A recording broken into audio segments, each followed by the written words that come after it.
비상대책위원회 시작하겠습니다. 최근 물가 문제로 인해서 국민들의 걱정이 큽니다. 정부 여당으로서 더 노력하겠다는 말씀 드립니다. 우리 여당은 민생에 무한 책임을 져야 합니다. 인플레는 보이지 않는 도둑이라고 하지 않습니까? 우리 시민들의 걱정이 큰 것 같습니다. 정부가 최선을 다하고 있긴 합니다만 더 특단의 대책을 내놓고 더 과감한 집행을 해주시길 바랍니다. 현재 정부가 농축산물의 할인 지원, 수입과일의 직수입 확대, 13개 과일 채소의 납품 단가를 지원해서 유통업체의 판매 가격 인하를 유도하는 등 다각도의 물가 잡기 대책을 추진하고 있습니다만 이 대책이 현장에서 체감되기까지는 약간의 시차가 있습니다. 최대한 빨리 현장에서 이 대책의 효과가 체감될 수 있도록 더욱 분발해 주실 것을 부탁드립니다. 어제 보도를 보니까 이재명 대표의 경기지사 시절의 공직자가 체포됐습니다. 이재명 대표 부부의 법인카드 유용 사건 때문인 것으로 보입니다.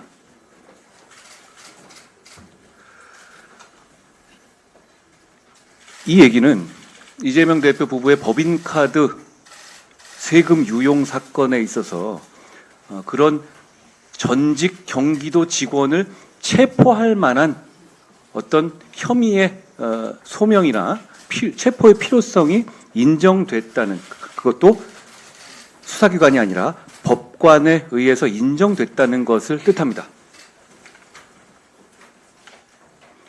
이 얘기는 조명현 씨라는 분이 당시에 폭로를 한 부분이 있잖아요. 그런데 지금 체포된 이 오모 씨는 그분의 전임자입니다. 그렇다면 세금 법카 유용 행위가 일시적이 아니라 대단히 오랜 기간 동안 자행되어 왔다는 것을 의미합니다. 이 점에 대해서 이재명 대표는 어떤 설명도 하고 있지 않습니다. 정치하고 표를 달라고 하려면 이거 답해야 되는 것 아닙니까? 이재명 대표가 얘기하기 싫다면 민주당의 다른 분이라도 이거에 대해서 합리적인 설명을 내놔야 합니다. 왜 말이 없습니까? 지금 권향엽 씨라는 이재명 대표의 배우자이신 김혜경 씨, 배우자실 부실장, 배우자실란 말도 너무 우습지 않습니까?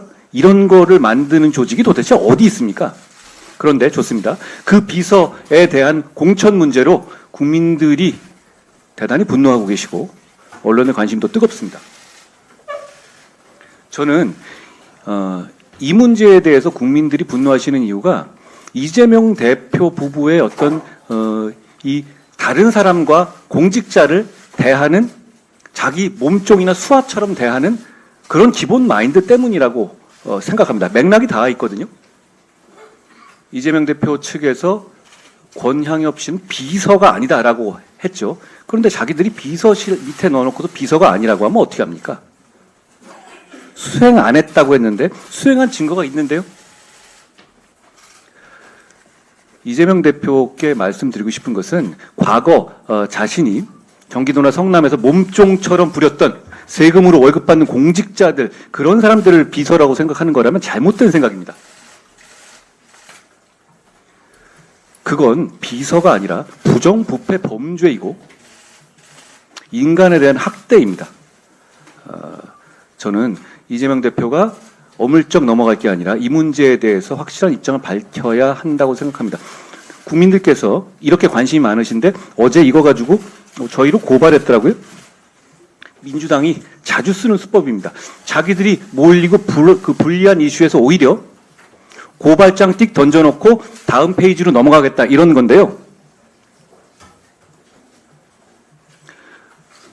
우리 분명히 말씀드립니다. 우리 국민의힘은 달라졌습니다.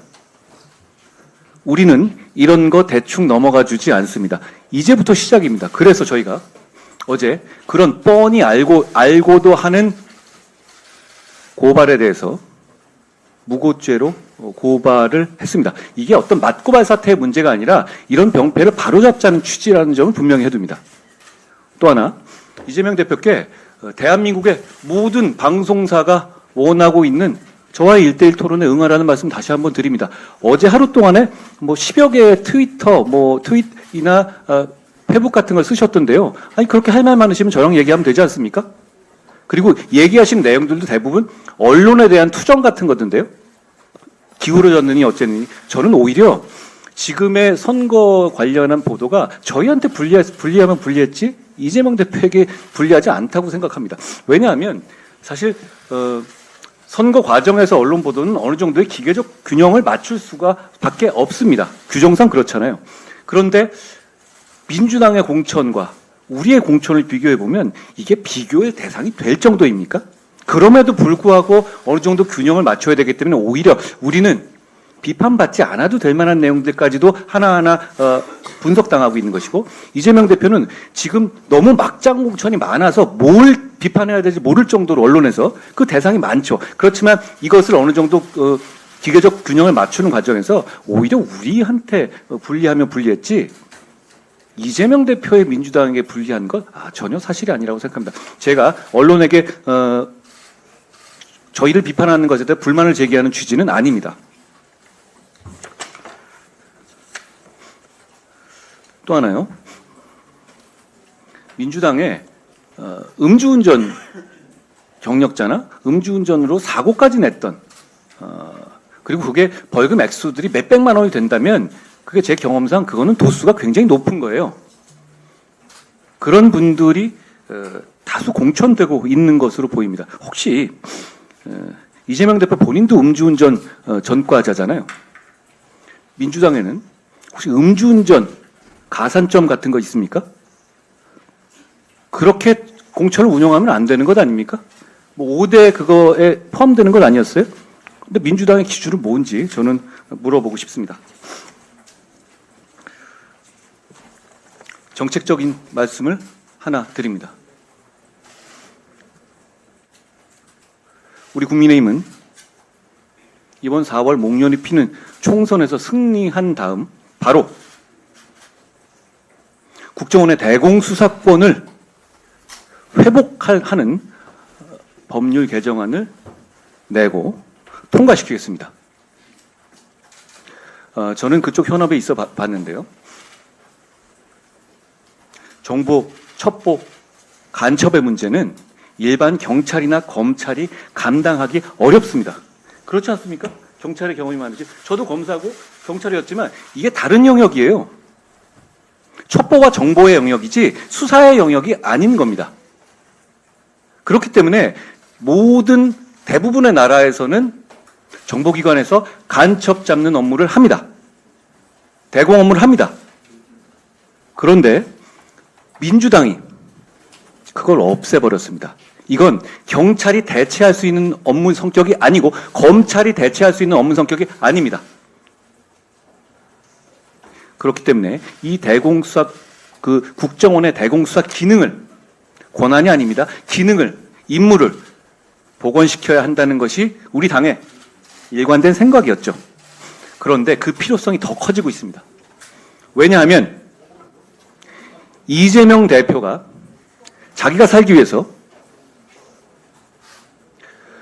통진당, 후신 등 종북 세력에게 전통의 민주당을 숙주정당으로 내주고 있기 때문입니다. 결국 이대로라면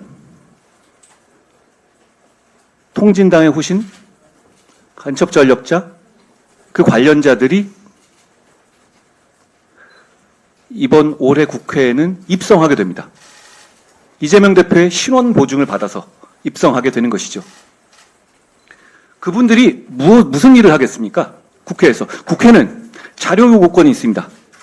경찰, 검찰, 국정원, 국방부 핵심 자료들을 열람하고 파악하고 추궁할 수 있습니다. 그 문제가 저는 대단히 심각한 문제라고 생각합니다.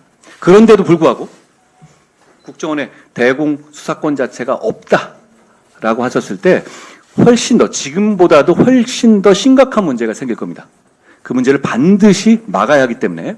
근데 지금의 이재명 대표의 이런 민주당의 숙주 정당화 작업 속도와 방향에 따르면 그분들이 그런 종북적인 성향을 가진, 친북적인 성향을 가진 분들이 국회로 입성하는 것을 막을 수가 없습니다. 그리고 이재명 대표가 자기 살기 위해서 그 생각을 바꿀 것 같지도 않습니다. 그렇기 때문에 우리는 이번 선거에서 반드시 승리해야 하고, 그 승리에서 바로 이 국정원의 대공 수사 기능을 국가를 위해서, 시민을 위해서 반드시 회복하겠다는 말씀을 드립니다.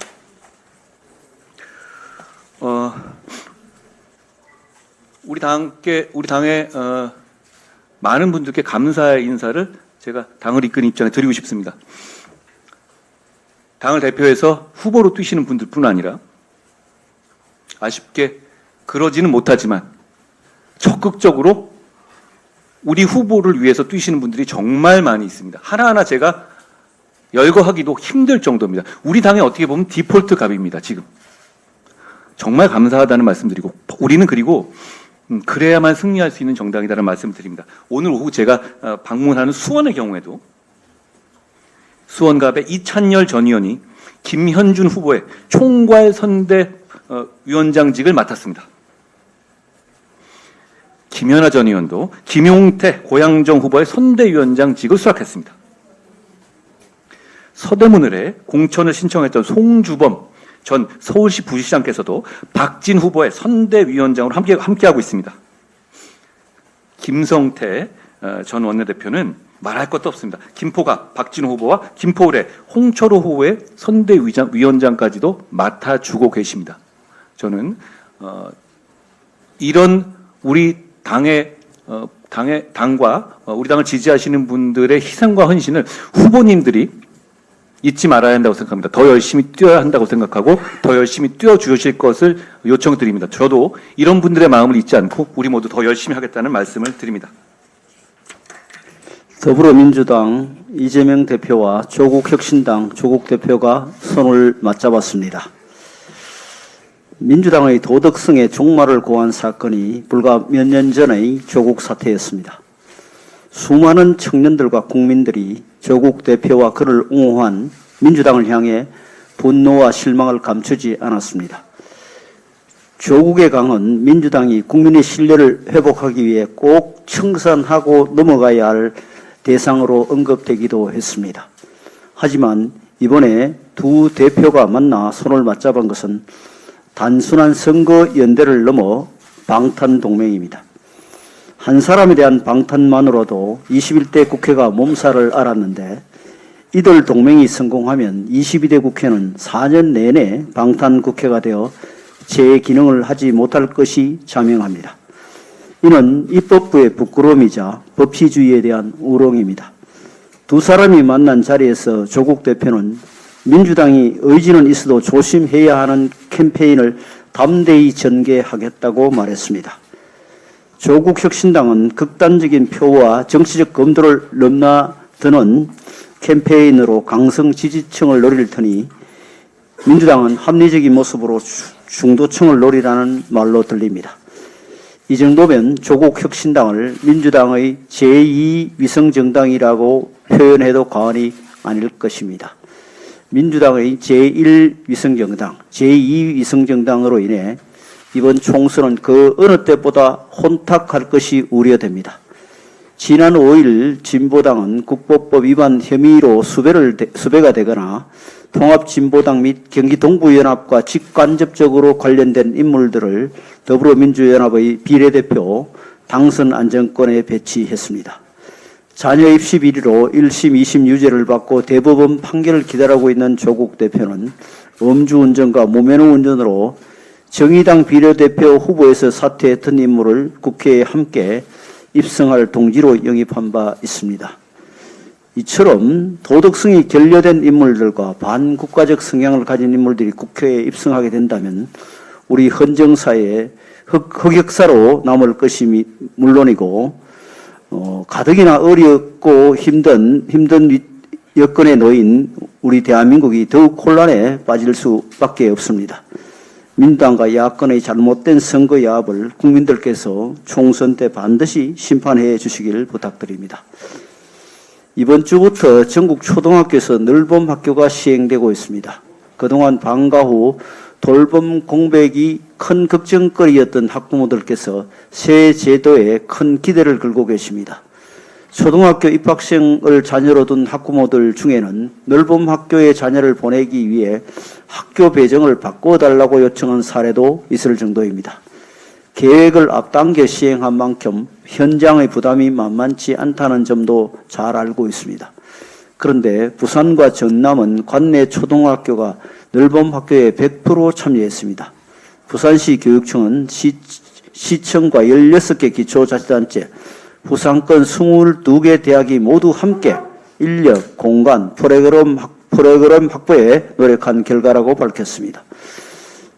전남도 교육청은 그동안 방과 후 학교와 돌봄 교실을 잘 운영해 왔고 이번에 교육부에서 추가로 기간제 교원 270명을 배정받아서 무리 없이 추진할 수 있다고 설명했습니다. 분명히 여러 어려움이 있지만 부산과 전남 사례에서 보듯 늘봄 학교가 불가능한 미션이라고 보기는 어렵습니다. 교육부와 교육청, 지자체와 대학 등 지역사회 전체가 모두 나선다면 반드시 해법을 찾을 수 있을 것이라고 생각합니다. 특히 수도 서울에서 초등학교의 늘봄 학교 참여율이 6%에 불과하다는 사실은 납득하기 어렵습니다. 서울시 교육청에서 교원들의 반발 때문이라고 변명했지만 정치적 성향이나 무능한 행정력에서 비롯된 태만의 결과가 아닌지 생각해보지 않을 수 없습니다. 서울시 교육청에서 1학기 중으로 25%까지 참여율을 높이겠다고 했는데 그래도 여전히 낮은 수준입니다. 같은 수도권의 경기도의 참여율은 70%가 넘습니다. 이처럼 현격한 차이를 서울시 교육청은 무겁게 받아들이고 조속히 해결책을 찾아야 합니다. 늘봄 학교는 학생, 학부모에게 반드시 필요한 교육 복지 정책이며 국가적으로는 현 시점에 가장 중요한 저출생 대책입니다. 작년 4분기 학계 출산율 0.65명이라는 충격적인 통계가 나왔습니다. 원래 늘봄 학교가 성공해야 정부와 각 당이 발표한 저출생 대책도 효과가 극대화될 수 있습니다.